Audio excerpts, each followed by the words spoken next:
I'm in the process of applying to sit for the North Carolina residential contractor license. How should I proceed?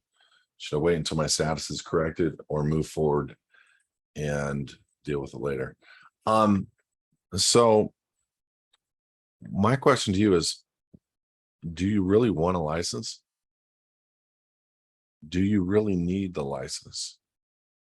Because I know plenty of people that do contractor work, which is a registered name that they own, versus private work with the same form and function, with a private contract with the individual, bid amount, a down covering expenses and blah, blah, blah. And where it's completely protected. Two men, two women have a fundamental right to contract with each other, period.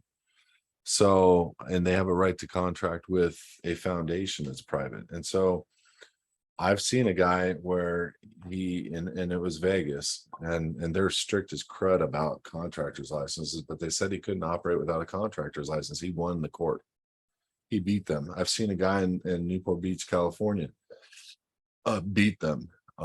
It's private versus public. So do you want a contractor's license? Now, if you answer yes, and you do, you're going to want to make sure that you're doing the application appropriately, where you're not accepting liability as a U.S. citizen and different things. And then you still can get the contractor's license, but now you're melding public versus private, and you have to take into consideration different elements of that. And we've talked about all that in other past shows or past Q&As where we deal with the element of a contract. And personally, I'd be doing it privately, and I'll just let people know, here I'm bonded, create the indemnity bond, here's a copy, and here's my experience, here's some jobs that you can take a look at. I have references, and I'd love to contract with you on the private side, and it's going to save you a couple bucks because I don't have all these other expenses. And if somebody were to come out, guess what? Even if they were to red tag them, that only pertains to contractors. You know what I mean? It doesn't pertain to a private worker. Red tags don't exist for private workers. It exists for contractors who don't want to lose their license. What I mean by, you understand what I mean by red tag. So that's something you really got to consider. Like if I was to redo, and I would not be going after a broker's license again. I would not be going after a real estate license. Why? Because I could do all that on the private side.